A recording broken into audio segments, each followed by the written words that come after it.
nosotros es grato agrado, un gran privilegio el poder compartir con ustedes algunos principios de la palabra de Dios en este día. Hace 45 años yo era miembro de esta iglesia. ¿Cuántos tienen más de 45 años? Sí, éramos miembros de esta iglesia. De hecho, vivíamos aquí cerquita a una esquina.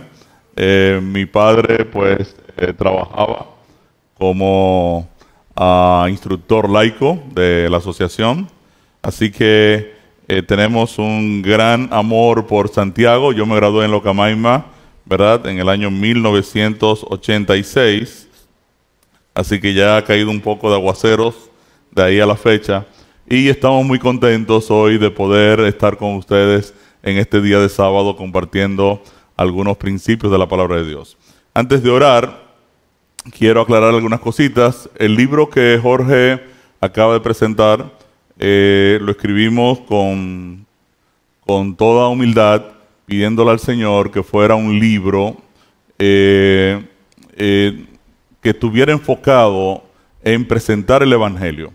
Entonces el libro está escrito en un formato donde a través de la mecánica financiera las personas pueden conectar con el plan de salvación. Esto lo quiero decir porque es un libro que está diseñado para que usted lo pueda regalar a sus amigos, empresarios, profesionales, jóvenes, estudiantes universitarios, que van a poder tener una visión integral del Evangelio a través del vehículo de las finanzas.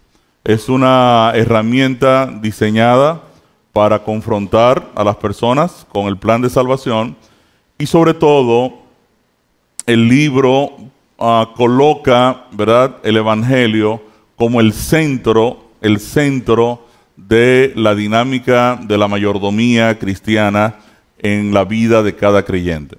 La razón por la que usted existe, la razón por la que Dios le da la vida, lo sostiene, es sencillamente porque usted debe ser un testificador del Evangelio, un testificador de la gloria de Dios. Y esa es la idea con este programa, y así lo hemos estado llevando a cabo, es que las personas que lo lean, tanto de nuestra iglesia como de cualquier otra denominación cristiana, pueda ser confrontado con la centralidad del Evangelio en las vidas de cada uno de ellos. Quiero presentarme delante de nuestro Dios en esta hora, quiero orar. Ustedes inclinan su rostro ahí como están y yo me presento delante de nuestro Dios en este momento. Querido Padre bueno, te damos gracias porque nos trajiste durante todo este camino aquí hasta tu casa de oración en este tu día santo. En esta hora, Señor, quiero presentarme delante de ti y pedirte, oh Dios, en el nombre del Espíritu, en el nombre de Jesucristo, que tu Santo Espíritu pueda llenarnos con su presencia en esta hora. Quiero pedirte una bendición especial por esta iglesia, por cada miembro que participa con nosotros en esta hora, por el pastor, su familia, por cada uno de los dirigentes de esta iglesia. Y quiero pedirte, oh Dios, que los principios que tratemos en este día cuenten con tu aprobación y que sirvan para que cada uno de nosotros podamos entender la razón de por qué tú nos das la vida, nos das el tiempo, nos das los recursos y la razón primordial por la cual nosotros vivimos, nos movemos y somos. En esta hora, Señor, queremos pedirte que tu dirección esté en medio nuestro y queremos pedirte una bendición especial por cada hermano que está conectado a través de la media, para que también tu bendición los alcance en esta hora. Gracias, Padre, en el nombre de Jesús. Amén.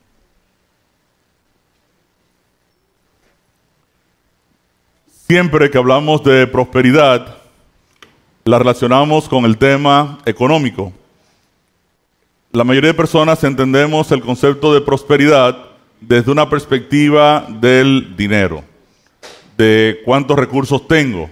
Si tengo muchos recursos, soy una persona próspera. Si no tengo, entonces, bueno, él es muy inteligente, es muy simpático, es muy buen mozo, pero no es próspero, ¿cierto? O sea, a veces nosotros entendemos la prosperidad solo en el plano de las posesiones, de los recursos con los cuales contamos, pero la prosperidad tiene que ver con todas las áreas de nuestras vidas. La mayordomía cristiana, que tiene que ver con la administración de nuestras vidas, cubre todas las áreas, todas. Cubre cómo yo administro el tiempo, cómo administro la familia, cómo administro mi esposa, mis hijos, cómo administro en la iglesia. O sea, la mayordomía tiene que ver con la forma en la que yo administro cada aspecto de mi vida. Pero esta mañana yo quiero utilizar el móvil de las finanzas para luego pasar al plano espiritual. Y he titulado este tema Mi mayor error financiero. Yo soy lo que se llama hijo póstumo. ¿Saben lo que es un hijo póstumo? ¿Han escuchado eso? ¿No existe eso? Claro que existe, hijo póstumo. Es una declaración real que existe. Hijo póstumo es aquella persona que su padre muere cuando está todavía en el vientre de su madre. Yo soy lo que se llama un hijo póstumo, y desde que puedo recordar, la figura de mi padrastro es la que me acompaña en todo momento. Y mi padrastro es a quien yo verdaderamente considero mi padre, ¿verdad? Fue el que se fajó a lidiar conmigo, y yo no sabía que era tan difícil lidiar con un joven, con un niño en una casa, hasta que nacieron mis hijos. A mí se me ocurrió una vez decir que mi esposa no trabajaba, y ella entonces decidió cogerse un día libre y dejarme los niños para que yo los atendiera, y no los tiré por el balcón porque eran mis hijos. Y nunca más volví a decir que ya no trabajaba después de eso, ¿no? Mi padrastro tuvo que lidiar, ¿verdad?, conmigo en todo mi desarrollo, en la crianza, en mi educación. Y era una persona muy especial. Él era maestro de Biblia, adventista, profesor de nuestras escuelas, educador, una persona muy respetuosa de los escritos de la sierva del Señor. Y él tenía una capacidad particular. Él podía memorizar grandes porciones de la Biblia. De hecho, yo estimo que de los 14,000 versículos que cuenta la Biblia, mi padrastro debía saber alrededor de unos 6 o 7,000. Y podía decirle, si no se acordaba dónde estaba exactamente, él podía decirle: no sé exactamente dónde está, pero está en Isaías. El versículo que sigue dice tal cosa y el anterior dice esta. O sea, él podía manejar grandes porciones de la Biblia. En mi casa no había televisión, nunca hubo televisión, así que nuestra única diversión era leer. Yo siempre hurgaba en la biblioteca de mi padre, uno que otro libro o enciclopedia. Era amante de las enciclopedias y me gustaban por las fotografías, las ilustraciones, ¿verdad?, la información. Así que desde niño mi mayor entretenimiento era leer. Recuerdo que en la Navidad de los primeros 9 años míos pedí mi primera bicicleta y la obtuve 4 años más tarde. Yo no entendía por qué los Reyes Magos eran tan olvidadizos en nuestro caso, y en nuestros vecinos siempre ellos estaban muy dispuestos a dar lo que los niños pedían, ¿verdad? Así que mis vecinos siempre recibían de los Reyes Magos, ¿verdad?, todo lo que pedían. En mi caso eran un poco más retardados. Luego lo comprendí, ¿cierto? Yo me gradué de bachillerato de 4º año a los 14 años de edad. Me fui a los Estados Unidos, trabajé un año pintando apartamentos por dentro. Estuve un año sabático. Ahorré algunos centavos y al regreso tuve que entregar pues todo ese recurso, que no era tampoco la gran cosa, a mis padres, que estaban en ese momento construyendo una casa a base de mucho esfuerzo. Mis padres se mudaron precisamente aquí a Santiago en el año 1980. Y a mi regreso quería entrar a la universidad, a la Ocamaima, pero no contábamos con la capacidad para cubrir el costo de la carrera. En ese tiempo, el semestre costaba 400 pesos. Y no lo teníamos. Buscando alternativa, logré que un primo ingeniero fuese el fiador de un préstamo que obtuve con crédito educativo de Fundación APEC. Soy matrícula 81-1938. Me gradué 5 años después, sin haber podido comprar un solo libro, porque obviamente el préstamo solo cubría la enseñanza. Así que estudiaba en la biblioteca junto con mis amigos. Y terminé la carrera, ¿verdad?, en el año 1986. Cuando estuve en el bachillerato, era amante de las matemáticas.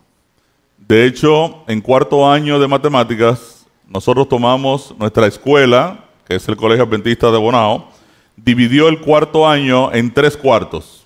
Cuarto de filosofía, cuarto de naturales y cuarto de matemáticas. Los que querían estudiar derecho, filosofía, magisterio, tomaban cuarto de filosofía. Los que iban a estudiar medicina, enfermería, ciencias de la salud, tomaban cuarto de naturales. Y los matemáticos, ingenieros y demás, tomábamos cuarto de matemáticas. Así que yo era un amante, un aficionado de las matemáticas. Nosotros no solo hicimos el pensum, ¿verdad?, del 4º año, del cuarto teórico, sino que retamos al profesor de matemáticas a ponernos a problemas más complejos. De hecho, con 14 años de edad, que era la edad que tenía en ese tiempo, nosotros empezamos a resolver problemas de integrales triples que se dan en el 3er año de ingeniería electromecánica en la universidad. Así que mi afición por las matemáticas siempre fue estuvo siempre muy bien definida. Ya cuando entré a la universidad, yo estaba un poquito decepcionado de nuestra iglesia adventista. Y la razón era muy sencilla. La teología de la salvación en aquel tiempo, en nuestra iglesia, era muy simple y poco convincente. El tema era así. Si te portas bien, vas al cielo. Y si te portas mal, ¿a dónde vas? Al infierno. Como yo me portaba mal casi todas las semanas, yo dije, yo no voy para ningún lugar. Así que yo estoy frito. Y en cierta manera, en la universidad, tendí a apartarme un poco del compromiso, ¿verdad?, del adventista tradicional que tenía, ¿verdad?, que participa en las actividades de la iglesia. Sin embargo, yo mantuve, ¿verdad?, una costumbre de la cual nunca me aparté, que era venir todos los sábados al mediodía al sermón, ¿verdad?, central de la iglesia. Y no importa dónde estuviera, yo siempre asistía, ¿verdad?, a la misa de las 11, no importa en cuál iglesia nos visitara o me congregara, ¿no? Vine a la capital, luego de graduarme de ingeniería. Mi salario era 900 pesos mensuales en ese tiempo. Entré a trabajar en el proyecto más grande del momento, que era Plaza Central. Plaza Central se estaba construyendo en ese tiempo y con una deuda de 4,000 pesos de toda mi carrera, era una tremenda deuda que tenías arriba y un salario muy ajustado, ¿verdad? Yo comía con los obreros del proyecto. Para buscarme la vuelta, compré una cantina. No sé cuántos ustedes han comido de cantina. Juan Guillermo, ¿tú conoces la cantina? Sí, yo sé que Juan Guillermo viene también así de situaciones similares. Y las cantinas son, ¿verdad?, los sistemas de platos de aluminio, ¿verdad?, de niveles, de diferentes niveles. En uno va el arroz, en otro la habichuela, en otro la carne, en otro la ensalada, ¿cierto? Y yo comía con los obreros en el proyecto. De hecho, las cocineras me decían el ingenierito en ese momento. Y me trataban muy bien. La verdad es que se comía muy bien. Los obreros tienen la particularidad de escoger mujeres que cocinan muy bueno. Si usted ve una señora cocinando en una construcción, usted puede comer con toda seguridad ahí porque esa señora cocina bueno. Si no cocina bueno, usted puede estar seguro que esa mujer queda despedida en el acto. La señora tiene que cocinar bueno, dar una buena loma de arroz, Jorge, un buen volcán de habichuela arriba, ¿cierto? Un buen salseo y tiene que tener buen sazón, ¿no? Con también, excelente. Yo renté una habitación detrás de una marquesina, me costaba 200 pesos mensuales en ese tiempo, y me movía en motoconcho, que costaba en ese momento 25 centavos. 25 centavos. Cuando estaba en la universidad, el autobús de Onatrate costaba 10 centavos. No sé ahorita cuánto vale un autobús hoy, la onza. 35 pesos, imagínense. Yo me movía con 10 centavos. Bien, para ese entonces tenía 22 años. Al trabajar en la empresa de ingeniería, luego de esto me nombraron gerente de proyectos y un año más tarde yo renunciaba de mi cargo. Me habían aumentado muchísimo la carga de trabajo, el salario no había cambiado. Entré a una empresa competidora en el área de ingeniería. Yo trabajaba en lo que eran proyectos de sistemas de aire acondicionado central para grandes usuarios. Y un par de años más tarde yo formé mi primera empresa de ingeniería en la cual me independicé. Las cosas empezaron a mejorar muchísimo.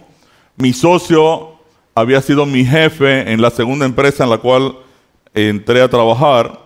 Él también renunció, vino a trabajar conmigo y en pocos años, un par de años después, estábamos entre los primeros ingenieros contratistas de Codetel en ese tiempo. No era Claro, ¿verdad? Era Codetel. Desarrollando sistemas de aire acondicionados complejos de control de humedad, control de temperatura para centrales telefónicas. Yo había acordado con mi socio turnar la presidencia de la empresa cada 2 años y cuando terminó mi periodo de dirigir la empresa, él entró a dirigirla, solo que él tomó una decisión y era que él decidió hacer 2 tarjetas de presentación, una con el nombre de nuestra empresa y otra con el nombre de él solo. Cuando íbamos juntos a visitar un cliente, él sacaba la tarjeta de presentación de la empresa y cuando él iba solo, él sacaba su tarjeta de presentación para hacer él solo el proyecto. Me enteré de esa situación. Para ese tiempo nuestra empresa contaba con 28 empleados, habíamos crecido significativamente y cuando me enteré, hice una reunión con mi socio, con el contador. En ese tiempo yo era un poco carnal, les dije un par de cosas y les dejé la empresa, solo me llevé mi carro y ahí se acabó la historia. Me fui sin un centavo y sin discutir más. Sencillamente me desagradó su falta de integridad. Una empresa nuestra, suplidora de productos y equipos de Estados Unidos, se enteró de que yo había renunciado, de que yo había, roto la relación de negocios con el socio. Y el suplidor me llama y me dice, me enteré que estás ahora mismo de vacaciones. Y le decía, estoy de vacaciones. Me dice, estamos muy contentos por eso. Y le digo yo, ¿estás contento? ¿Cómo voy a estar contento de que no tengo trabajo? Dice, bueno, estoy contento porque te estoy llamando para ofertarte que seas mi representante de marcas en República Dominicana. Entonces dije, bueno, excelente, vamos a reunirnos. Fui a Miami, nos reunimos y él me presentó a su staff, a sus jefes y me escogieron para ser el representante de su primera oficina de representación de marcas fuera de los Estados Unidos. Es interesante porque para ese año mi único activo era un Honda Accord 1984 como el que usted ve en la foto. No sé cuántos de ustedes conocen ese carro. ¿Sí? Era un carro mecánico. Era el primer carro de inyección electrónica Recuerdo que tenía muchas mangueritas. En ese tiempo la inyección electrónica se hacía con una cantidad de mangueritas. Un día se me dañó el carro, no marchaba bien. Y el mecánico me dijo, yo creo que el problema de su carro es que tiene demasiado mangueritas. Vamos a quitarle toda esa manguera y vamos a ponerle bujía, platino y condensador. Y yo le dije, no me toques el carro, yo lo voy a buscar. Y fui y me llevé mi carro de ese taller, ¿no? Yo estaba muy contento con mi carro, ¿no? Empecé a trabajar en esta empresa de presentación de marcas y el primer mes cerré un negocio muy importante y recibí una comisión ya acordada con la empresa que me había contratado de $32,500. En ese tiempo eso era mucho dinero. Ahora también, ¿cierto? Sí. Bien, $32,500. Con $32,500, en ese tiempo la conversión estaba de tal manera que yo podía obtener 390,000 pesos. Podía colocar ese dinero en el banco a una tasa de un 18% anual, que era lo que pagaba el banco en ese tiempo, también era una tasa bien alta, y recibir todos los meses unos 5,850 pesos que podían cubrir mi salario.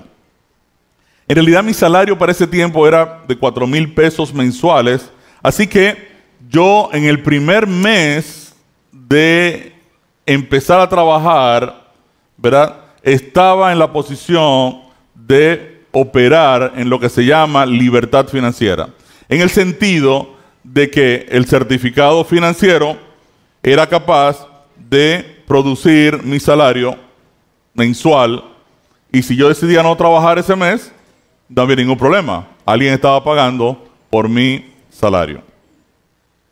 Hay un concepto en finanzas, ¿verdad?, que se llama el cuadrante del flujo del dinero. Esto lo presentó un tipo llamado Robert Kiyosaki en un libro que se llama a sí mismo El cuadrante del flujo del dinero. Y de acuerdo a Kiyosaki, existen 4 tipos de personas que producen recursos. Está el empleado, trabaja de 8 a 5 y gana un salario. Está el autoempleado, que es como el odontólogo, que mientras está trabajando tiene ingreso. Cuando el odontólogo se va de vacaciones, el ingreso se va de vacaciones con el odontólogo, ¿cierto? Luego está lo que se llama el dueño de negocio o el dueño de empresa. Kiyosaki pregunta, ¿es usted un dueño de empresa? Antes de responder esa pregunta, debe responder esta otra. ¿Puede usted irse de su negocio un año y el negocio seguir operando como si nada hubiera pasado? Si la respuesta es sí, usted es dueño de empresa. Si la respuesta es no, usted es un autoempleado, ¿cierto? Y luego está el cuadrante I o el cuadrante de la inversión. El cuadrante I o el cuadrante de la inversión es el cuadrante del inversionista. Esta persona coloca recursos en una inversión y mensualmente esta inversión va a colocar recursos que van a ayudar en su presupuesto. En otras palabras, en mi caso, si yo colocaba el certificado financiero, ¿verdad?, iba a recibir 5,850 pesos, tomaba los 4,000 que yo necesitaba y yo literalmente había pasado en el primer mes de trabajo a lo que se llama libertad financiera. Pero yo no hice eso. ¿Qué yo hice? ¿Cuánto fue que me gané? 32,500. Ese número sí se acuerdan ustedes rápido, ¿cierto? Compré un carro de $26,000 nuevo, un Honda Accord 1989 azul, como el que ustedes ven en la foto. ¿Cuánto quedan?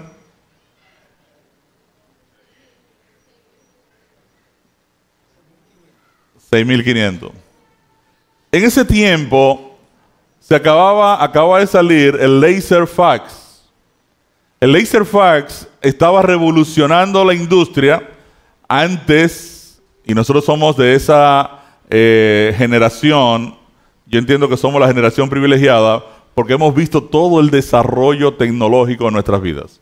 O sea, desde el teléfono de disco, Mi hijo vio una vez un teléfono de disco y me dice, papá, ¿y qué es eso? Dice, no, ese es el teléfono. ¿Cómo que es eso? Es un teléfono. ¿Cómo que es un teléfono? ¿Y cómo se usa? Y bueno, tú metes el dedo en el hoyo que dice el 9 y luego, uy, después el 4, ¿cierto? Pero nuestros hijos no supieron lo que era el cassette o el CD player. La generación nuestra ahora, bueno, muchos de ustedes ni siquiera conocieron lo que se llamó el 8-track. ¿Se acuerdan el 8-track? No saben lo que es eso. Sí. Pero tú eres historiador, porque tú eres muy joven para saber lo que es el 8-track. Exactamente. El 8-track era un cassette enorme de música o de películas que era interminable, ¿no? Y 8-track. 8-track. El 8-track. Ok. Bueno, nosotros vimos antiguamente cuando usted, por ejemplo, embarcaba una mercancía a los Estados Unidos, usted tenía que esperar que llegaran los documentos por DHL o FedEx Express para entonces empezar el proceso aduanal. Luego salió lo que se llamó el Telex. En el Telex, una persona escribía en Estados Unidos un texto y el Telex aquí empezaba a repetir lo que él escribía allá. Y eso fue una revolución. Pero el Telex era un problema porque cuando yo tenía documentos que enviar, yo no podía escribir todo el documento para que fuera válido para la aduana aquí, por ejemplo. Entonces eso fue un problema. Pero cuando llegó el fax, que yo ponía el documento allá y salía por aquí, el mismo documento, eso fue extraordinario. Ahora, ¿qué pasaba? Los primeros fax usaban papel térmico. Y ese papel con el tiempo se degradaba y usted podía tener un fax que de repente usted iba a consultarlo y ya no se leía. Todas las letras se habían desaparecido porque la tinta se degradaba con el tiempo. Cuando sale el fax láser, es como una impresora, una fotocopiadora, y para mí eso fue extraordinario. Entonces yo me gasté $3,200 en ese aparatito. ¿Cuánto van quedando? Y el resto, bueno, lo gastamos por aquí y por allá, porque necesitábamos alguna que otra cosa. Y esto fue, así yo tiré lo que se llama la libertad financiera que Dios me dio en el primer mes de operar. La tiré por la ventana. ¿Por qué les digo esto? Porque a mí me tomó casi 40 años entender los principios financieros que están en la palabra de Dios incluso, poderlas entender. Y pasé 40 años de mi vida trabajando detrás de nuevas ventas y nuevos negocios cuando el Señor me dio libertad financiera en el primer mes de operación. Cuando usted lea el libro Prosperidad Verdadera, si lo tiene, si lo consigue, se va a dar cuenta de que hay muchas cosas que necesitamos aprender de cómo funcionan las finanzas de acuerdo a lo que establece la palabra de Dios, que pueden transformar nuestras vidas, pero desde 0 a 100 en poco tiempo. El cuadrante I, eso es lo que se llama el cuadrante de los activos. Y yo necesito saber qué es un activo. Ahora, uno de los problemas serios en el tema financiero es no saber la diferencia entre qué cosa es un activo y qué cosa es un pasivo. Por ejemplo, Jesús habla de una persona en Lucas 12 que pensaba así: ¿qué voy a hacer? Decía este señor. No tengo dónde guardar mis frutos. Y dijo, esto haré. Derribaré mis graneros, los edificaré mayores, y allí guardaré todos mis frutos y mis bienes. Y diré a mi alma, alma, muchos bienes tienes guardado para muchos años. Repósate, come, bebe, regocíjate. Este señor, ¿qué tenía? ¿Activos o pasivos? ¿Qué tenía?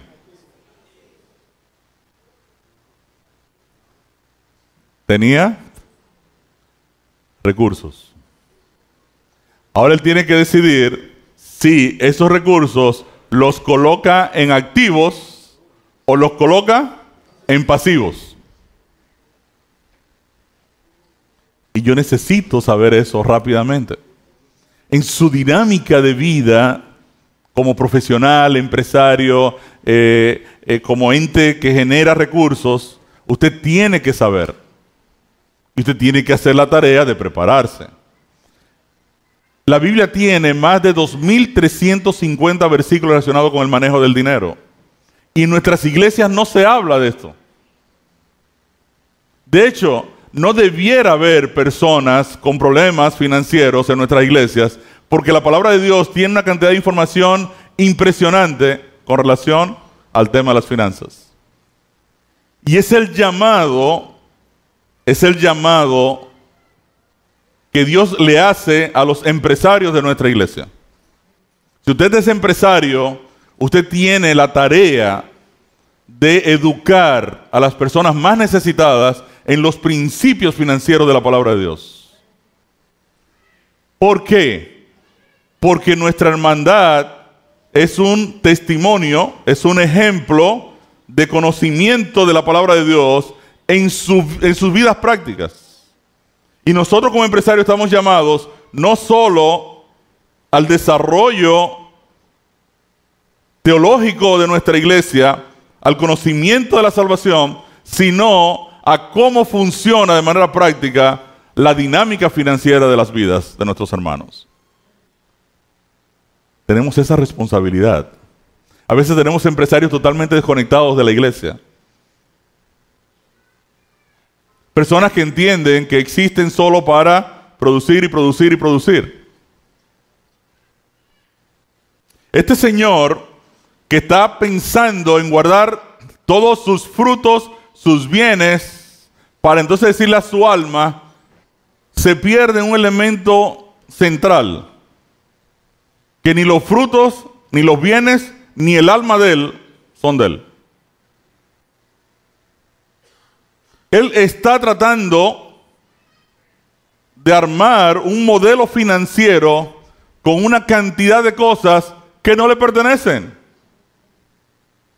En esencia, él está haciendo la declaración de un ladrón. Muchas veces nosotros vemos los negocios como si fueran nuestros. No como si fueran, ¿de quién? De Dios. Y querido amigo profesional, empresario de la iglesia adventista, empresario cristiano, empresario que dice tener temor de Dios, a veces tenemos que hacer un reseteo de nuestra mecánica mental, ¿verdad? Para entonces Dios poder operar en nuestras vidas.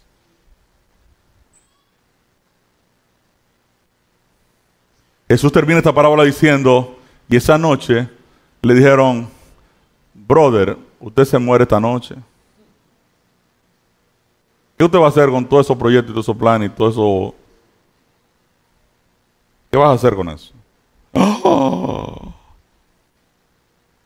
La verdad es que no tenía un plan B para esa situación. Y a veces nosotros no tenemos, ¿verdad?, el plan B que Dios quiere que tomemos. Siempre nuestro plan A está centrado en nosotros, no en lo que Dios quiere. ¿Es posible alcanzar libertad financiera? Claro. Cuando nuestros activos proveen mensualmente nuestro plan de gastos, alcanzamos libertad financiera. De hecho, nuestra primera meta como empresarios, como profesionales, es funcionar en libertad financiera. Conocí a un señor que él vivía con sus padres, él trabajaba en la universidad dando clases como tutor, y él ganaba 4,000 pesos todos los meses. No tenía gastos, él abría un certificado financiero de 4,000 pesos. Todos los meses abría un certificadito financiero de 4,000 pesos. Cuando los intereses del dinero que iba depositando empezó a dar 4,000 pesos todos los meses, se fue de la casa Y dijo, ya, ¿estoy qué? ¿En libertad? O sea, él puede decidir ya no trabajar y sigue recibiendo ¿qué? Los 4,000 pesos. ¿De quién? De los ahorritos que hizo. Él estaba en ese momento en lo que se llamaba libertad financiera. El primer objetivo en una empresa o de un empresario debe ser lograr libertad financiera. Un negocio que tiene una inversión donde mensualmente se cubren todos los gastos de energía eléctrica, de empleados, de transporte, de mantenimiento y demás, está en lo que se llama libertad financiera. Eso quiere decir que todo lo que usted vende se convierte automáticamente ¿en qué? En beneficios. Y esos beneficios entonces alimentan ¿qué? Su tesorería.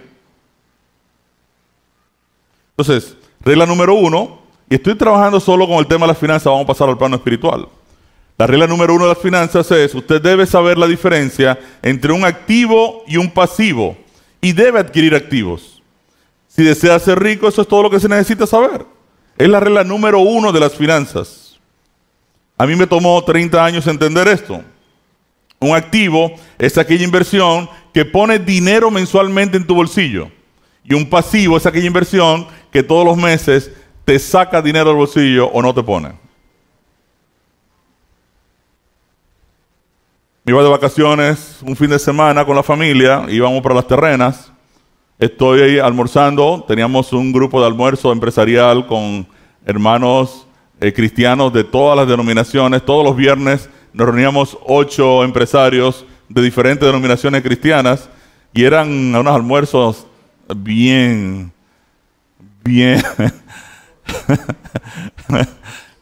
tensos, ¿no? Ahí peleábamos. De hecho, un día el dueño del restaurante me llama y me dice, Ricardo, ustedes se están matando. Y hasta mis otros clientes están sorprendidos. Digo, no, eso no es matando, eso es amor cristiano en su máxima dimensión, le decía. Entonces estaba compartiendo con ellos y decía que me iba a ir de vacaciones con un fin de semana por Las Terrenas. Entonces uno de los empresarios me dice, vete a mi casa en Jarabacoa. Digo, ajá, dice, sí, claro, yo te mando la llave o la mando a buscar y te paso un fin de semana. Allá están las motos 4x4, tómalas, si las quieres lavar cuando te vayas las lavas y eso es tuyo. Perfecto, me fui a Jarabacoa, pasamos un fin de semana espectacular con los niños, mi esposa, nos montamos en las motos, todo, llegamos el domingo en la noche y el lunes les mando la llave. Me dice, vamos a juntarnos. Digo, juntémonos. ¿Cómo te fue? Digo, espectacular. La verdad es que pasamos un fin de semana extraordinario. Quédate con esa casa. ¿Que me quede con qué? Quédate con esa casa. Y entonces yo le digo, pero ¿para qué yo me voy a quedar con una casa que tú me la prestas gratis? ¿Qué pasaba? La casa era un pasivo. ¿Cuánto vale la casa? Vale 25 millones de pesos. 25 millones de pesos al valor del dinero del mercado, más el costo de operarla, más el costo de mantenimiento, más el tú ir y no puedes ir solo porque entonces una casa de ese tipo no se disfruta solo. Hay que invitar a mi amigo Juan Guillermo, al otro, entonces tengo que darle comida a ellos para que eso digan, qué casa más bonita. Entonces si vienen y no le doy nada, es decir, esta casa sí, de esto se ve bien, pero aquí como que no hay grasa, ¿no? O sea, la casita costaba 300,000 pesos todos los meses, entre costos financieros y costos operativos. ¿Qué era esa casa? Un pasivo. Yo tengo que saber la diferencia entre un activo y un pasivo. ¿Para qué voy a comprarte una casa en Jarabacoa si yo nunca voy a vivir en Jarabacoa? ¿Quiero ir a Jarabacoa? Entonces, bueno, o te la pido prestada o rento otra casa de otra gente, paso el fin de semana y nos divertimos con la familia. Pero mantener un tren de gastos que está saliendo del bolsillo, entonces eso es un problema. Los ricos adquieren activos. Los pobres y la clase media adquieren pasivos creyendo que son activos.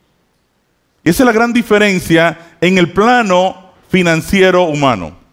Ahora, un activo material no necesariamente es un activo espiritual.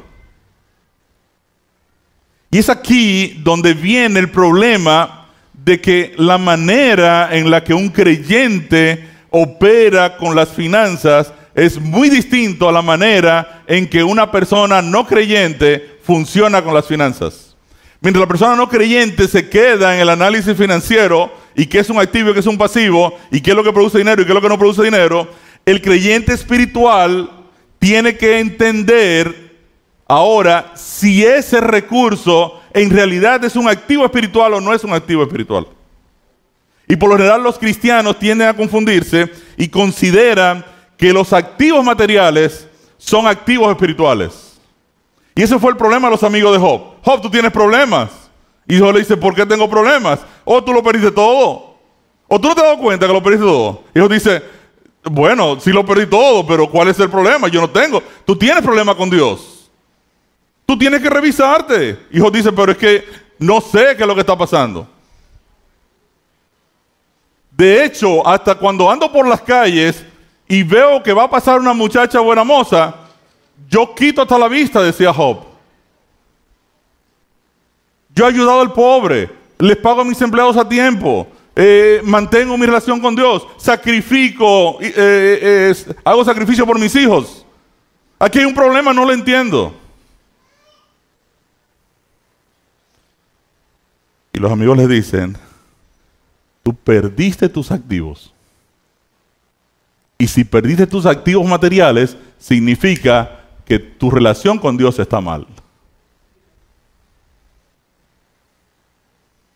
¿No? Un activo espiritual es aquella inversión de tiempo, dinero, bienes o dones que realizamos conforme a la voluntad de Dios y su palabra. Dicho de otra manera, un activo espiritual genera valor espiritual o apoyo al proyecto de Dios. Un activo espiritual es un activo de Dios porque le produce beneficios al plan de Dios. Tenía un amigo que cada vez que me reunía con él me hablaba de cómo que tan bien le iban los negocios. El Señor me ha bendecido y el Señor está conmigo en este proyecto. Y siempre que me reunía con él me hablaba de cómo Dios había bendecido su proyecto. Y un día estoy en una feria de viajes con él en Inglaterra. Se ha pasado todo el día hablándome de su negocio. Y cuando llegamos al hotel, salimos del elevador, yo voy a la habitación a la derecha, voy a la habitación de él a la izquierda, y ahí en la salida del elevador le digo, ¿tú quieres saber si Dios está detrás de tu proyecto? ¿Tú quieres saber si de verdad Dios está bendiciendo tu vida? Dice él, pues claro. ¿Quieres un indicador rápido? Le digo. Me dice, pues claro. El día que yo me reúna contigo y tú no me hables de tu negocio y tú me hables de cómo el evangelio está siendo predicado gracias a las bendiciones que Dios te ha dado, ese día Dios está contigo.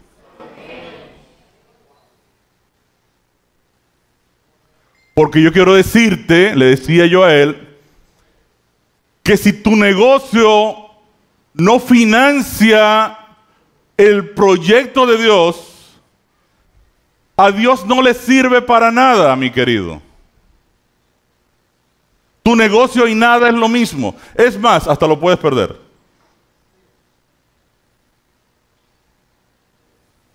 Cuando nuestro bienestar y prosperidad material solo nos sirven a nosotros mismos, pierden el propósito esencial por el cual Dios nos bendice. Y yo le quiero decir a ustedes esta mañana que probablemente el 99.99% de los cristianos somos descuidados en los principios que tienen que ver con la prosperidad. Y dije, ¿cómo? Somos. La buena noticia es que siempre podemos hacer cambios. Cuando entendemos el principio, podemos convertir activos materiales en activos espirituales que honren y sirvan al Señor. Amén. Siempre podemos hacer el cambio. Y lo hermoso del Evangelio es que yo siempre tengo el llamado de Dios a un arrepentimiento, a un cambio, a un metanoeo, a un cambio de dirección. Yo iba en esta dirección y Dios me dice, estás enfocado en el activo material, da la vuelta, 180 grados, y cambia el activo material en activo espiritual. ¿Por qué nos confundimos con facilidad? En la Biblia aparecen muchos versículos donde Dios ofrece bendecir y prosperar a su pueblo. Josué 1:8, no te aparte de ti el libro de la ley, porque entonces yo haré prosperar tu camino y todo te saldrá bien. Y yo le pregunto a ustedes, ¿cuántos de ustedes quieren que Dios prospere sus caminos y les salga bien todo? Amén. ¿Cuántos no quieren ser prosperados? Levantó la mano y la bajó rápido cuando procesó, ¿no? Salmo 5:12, porque tú, Jehová, bendecirás al justo.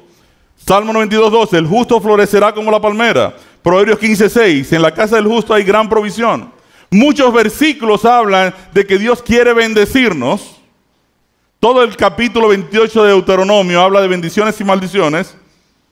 El famoso verso de tercera de Juan 1, amado, quiero que tú seas prosperado en todas las cosas y que tengas salud así como prospera tu alma.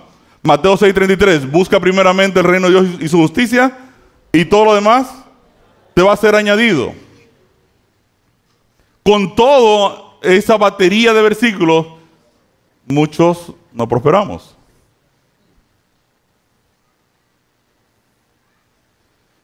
Entonces es inevitable que al momento de analizar el tema de la prosperidad pongamos a Dios en tela de juicio y le digamos a Dios, Dios, aquí hay un problema contigo, tú no entiendes que uno prospera al amigo y hace que el enemigo no prospere.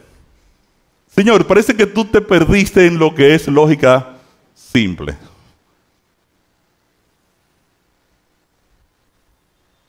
Pero eso no solo le pasa a usted ni me pasa a mí. Usted lee Habacuc.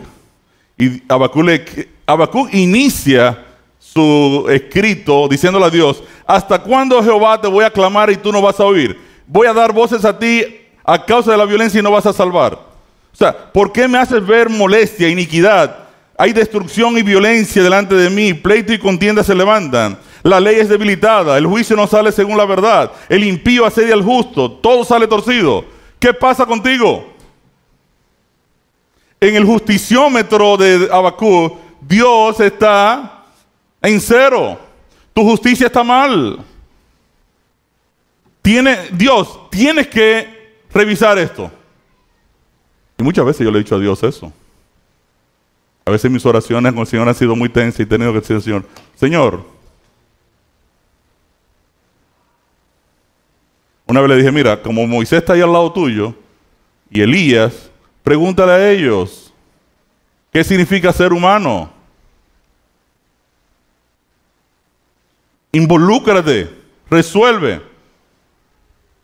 Y Dios le dice, mira, yo voy a levantar a los babilonios y ellos van a barrer con todo el mundo ahí.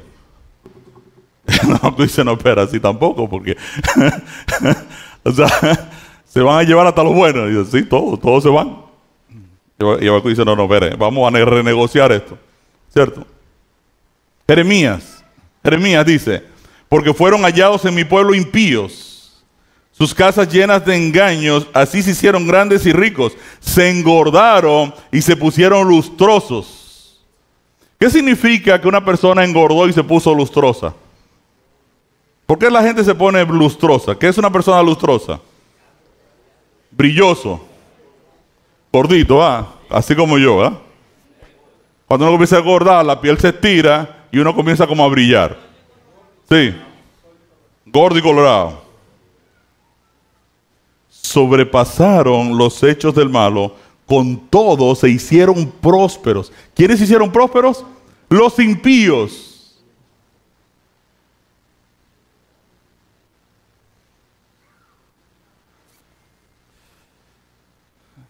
Cuando el pastor Vladimir, en una ocasión, lo voy a recoger, íbamos a almorzar en un lugar y lo recojo. Y me dice, después que nos saludamos, me dice, Ricardo, ¿por qué hay creyentes que prosperan y creyentes que no prosperan? ¿Por qué hay creyentes que les va bien y creyentes que no les va bien? Entonces le dije, bueno, aquí el teólogo eres tú. Yo creo que esa pregunta debes respondérmela tú porque tú eres el que sabe aquí de Biblia, ¿no? No, yo quiero saber la opinión tuya. Yo le dije, mira, ese es el tema más difícil en toda la Biblia. Es el cuestionamiento a Dios, de que Dios a veces pierde el hilo. A veces bendice a una persona que no lo conoce y no bendice al que sí lo conoce. Y hay muchas quejas. Usted lee el Salmo 73 de Asaf y dice, no entendí, los impíos prosperan, a los justos le está yendo mal. No entendí. Entonces es un tema muy complejo. Hay muchas razones por las que Dios te puede prosperar y hay muchas razones por las que Dios no te puede prosperar, aunque tú seas una persona justa y amiga de Dios. Entonces, yo tengo que analizar caso por caso para saber en cuál de las condiciones yo me encuentro y entender por qué Dios no me está prosperando dentro de ese contexto. Pasaron unos meses, entonces me llama por teléfono a la casa y me dice, mira, acabamos de reunirnos la junta de edición de aquí de YATPA y elegimos el escritor del libro de mayordomía del año 2025. Ah, qué bueno. ¿Y a quién eligieron? A ti. ¿A mí? Dice, sí. Digo, ¿y por qué a mí? Si a mí nadie me conoce ahí. ¿Quién? Eso eres tú que estás inventando. Dice, no, lo que pasa es que queremos analizar un tema y pensamos que quizás nos puedas ayudar en eso. Y le digo, ¿cuál es el tema? Queremos saber en un libro por qué hay creyentes que prosperan y creyentes que no prosperan. Yo le dije, yo te dije que era un tema bien difícil, entonces, ¿cuántos años tú tienes para escribir ese libro? Le dije. Me dijo, no, lo que necesitábamos en 6 meses. Le dije, no es una tarea sencilla. Entonces me dijo, pero trátalo. Digo, bueno, está bien, mire, yo voy a escribir el primer capítulo. Si luego del primer capítulo tú entiendes que debo seguir adelante, tú me lo dices sinceramente, sigue adelante. Si tú lees el primer capítulo y tú ves que no te gusta, entonces sé sincero que tú me vas a quitar un problema grande de arriba, porque no tengo tiempo ni siquiera para eso. Entonces el primer capítulo se titula Una prosperidad incómoda. ¿Por qué es incómoda? Porque es incómodo para el creyente que está pasando trabajo ver al no creyente que está prosperando. ¿Usted se siente contento con eso? No, ¿verdad, hermana? Entonces, aquí como que Dios perdió la patineta.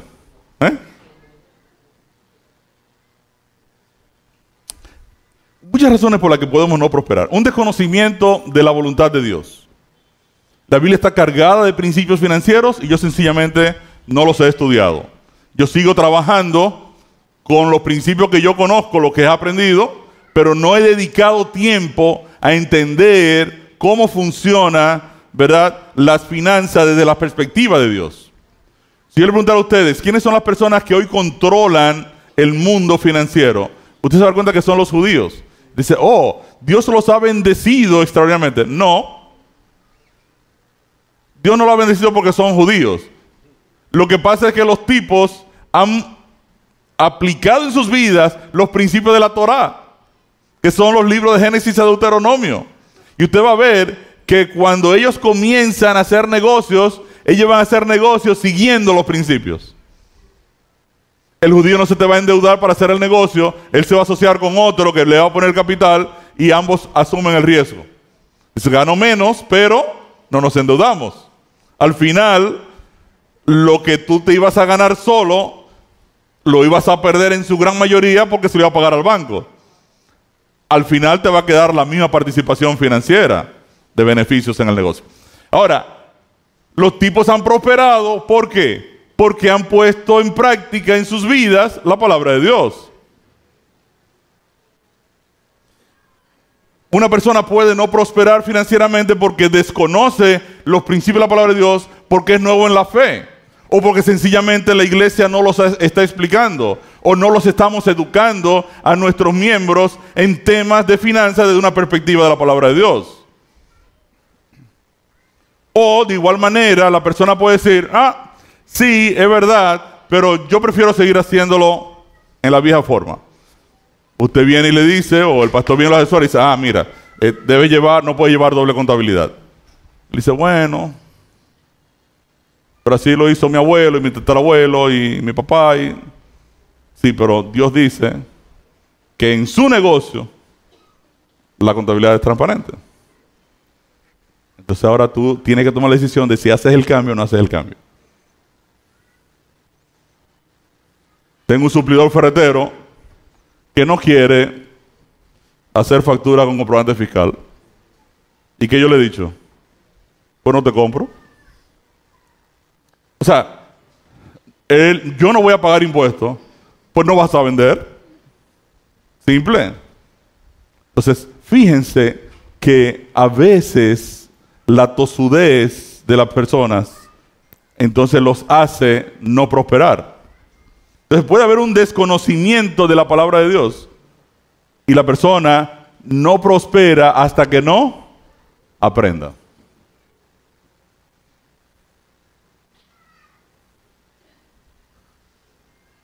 Uno de los textos para mí más preciosos en la Biblia es Salmo 32:8, donde Dios dice que te haré entender, te enseñaré el camino por el que debes andar, sobre ti fijaré mis ojos. Si yo lo leo al revés, yo voy a fijar mis ojos sobre ti cuando camines por el camino que tienes que andar, cuando entiendas. Entonces, lo primero que tengo que hacer es entender. Tengo que estudiar. En la crisis de 2008, nosotros prácticamente quebramos. Cuando la crisis de las hipotecas de los Estados Unidos, que arrastró a todo el mundo para el hoyo. Y ahí me llegó por primera vez un libro de mayordomía cristiana de Larry Burkett. Y cuando lo leí, me di cuenta de que como cristiano, yo era un ignorante de los principios de la palabra de Dios en temas de las finanzas. Y fui a la librería y me compré 10 libros, 10 títulos de Larry Burkett, y me los leí en una semana. Y de ahí en adelante me he leído más de 35 libros de mayordomía cristiana para entender. ¿Entender qué? Cómo Dios piensa.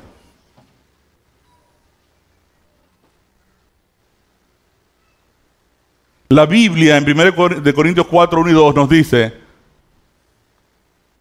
¿qué nos dice? Y aquí se me murió esto, ahí está. Así pues, téngannos los hombres como servidores de Cristo y administradores de los misterios de Dios. La gente que te ve en la calle tiene que decir, ese que tú ves ahí es un administrador del Dios Altísimo. Pero para una persona decir eso, tú tienes que entender. Una persona puede no estar prosperando porque Dios le está preparando. Hagan el caso de José. José está en la cárcel. Y yo voy donde José. Párese aquí usted un momento. Usted es José. Yo voy donde José. José. Sí, dígame. Mire, yo vengo de parte del Señor, José, para decirte que Él te está prosperando y está contigo en todo. En la cárcel. ¿José me corta los ojos o no me corta los ojos? ¿Me lo corta? ¿Usted me lo corta, José, los ojos? ¿Por qué? Gracias, José. José está con su papá llevando los números de la finanza del papá. Ahora los hermanos con envidia lo agarran, lo meten en un hoyo, ¡pum! Y lo venden a un grupo, en buen dominicano, de tigres ismaelitas, que se lo llevan a Egipto y allá lo venden de esclavo. Y cae en casa de Potifar, y la Biblia dice, y Jehová estaba con José en la casa de Potifar. Tú estás conmigo cuando caí en el hoyo, cuando me metieron para allá, me vendieron, y ahora tú dices que tú estás conmigo aquí. Y Dios dice, sí, porque yo necesito que tú aprendas el tigueraje de los egipcios. Necesito que te aprenda la lengua de los egipcios. ¿Cómo piensan los egipcios? ¿Cómo hacen negocio los egipcios? ¿Cómo transaccionan los egipcios? ¿Qué cosas les interesan a los egipcios? Y José se pasa 11 años hasta que su egipcio es perfecto. De hecho, José habla mejor el egipcio que el arameo. Y ahora Dios dice, lo tomo ahora. Y ahora Dios dice, pero José no sabe cómo me funciona la corte. Y ahora esta mujer de Potifar se vuelve loca detrás de José, y José se escapa. Potifar se da cuenta, porque no mandó a matar a José, se da cuenta de que la loca era la mujer de él, y hace así, y lo mete en la cárcel del faraón. Pero ahora José en la cárcel del faraón se entera de todos los chismes del palacio, de cómo funciona faraón, cómo se le habla a faraón. No, José, a faraón usted no le habla de que mirándolo a los ojos, eso no, usted baja la cabeza, sí, mi señor rey, esto, lo otro, eso, cuánto. No se te ocurra. Además, tú no puedes ir con esa barba fea que tú tienes. Tienes que ir, mira, aquí hay una gilet de 5 navajas para que tú te afeites. O sea, José, este negocio funciona así. Entonces, quiere decir que en la cárcel de Faraón, José se entera de cómo funciona el mundo político de Egipto y cómo funciona la corte real de Faraón. Cuando ya está preparado aquí, ahora Dios dice, ok, ahora yo tengo a mi hombre listo, ahora lo encaramos en el palacio. ¿Por qué estaba sufriendo José? Dios lo estaba preparando. Cuando los hermanos vienen de José y le dicen, mira, nuestro papá se murió, pero nos dijo que te dijéramos que no tome represalia con nosotros, que no se te ocurra. Dice que José empezó a dar gritos y a decirle, ustedes no entienden que Dios siempre estuvo detrás de este proyecto. Ahora José mira atrás en la historia y se da cuenta cómo Dios ha intervenido en su vida, y ahora le dice, Dios lo hizo para salvar mucha gente.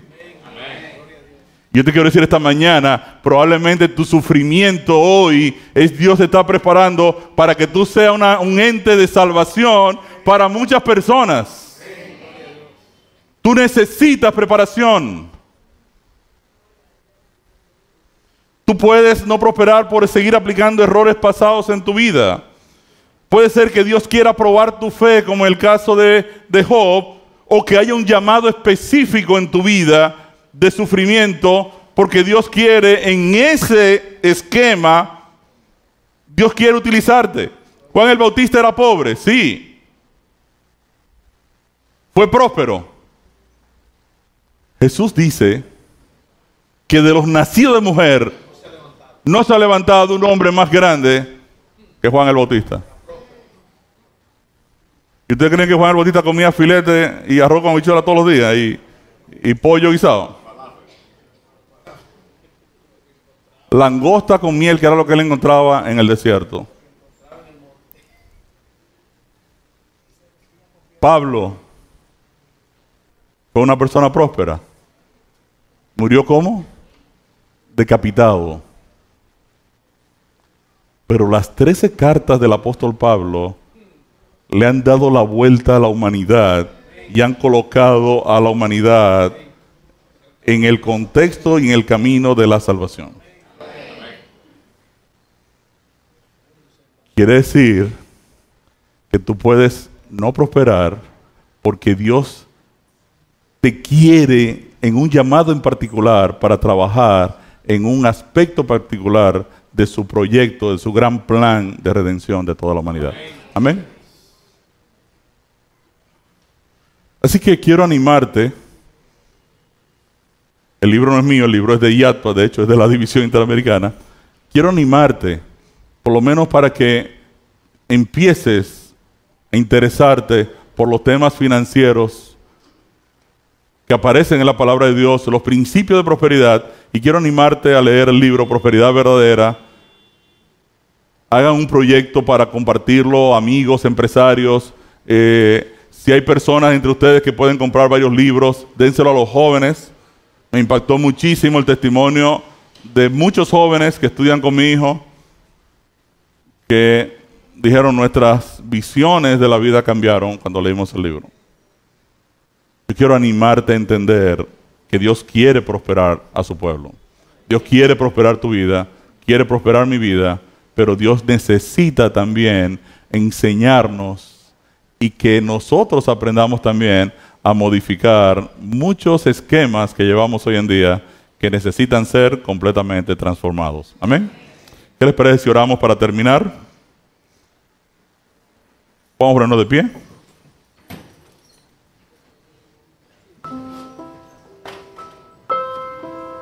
Bendito Dios, Padre bueno, queremos darte gracias porque en tu palabra tú has presentado principios para que nosotros seamos prósperos, no solo en nuestras vidas materiales, más sobre todo en nuestras vidas espirituales.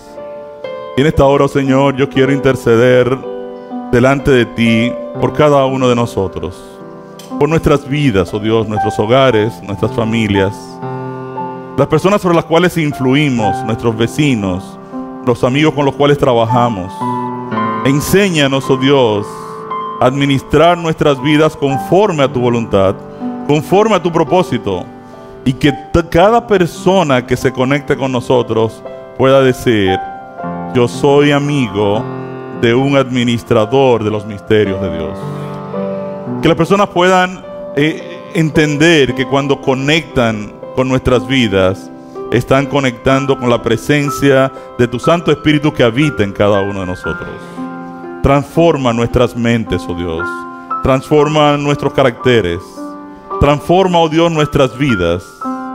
Y enséñanos, oh Señor, a pasar de ser instrumentos pasivos a ser instrumentos activos de salvación bajo la dirección de tu Santo Espíritu. Gracias, Padre, por tu palabra, en el nombre de Jesús.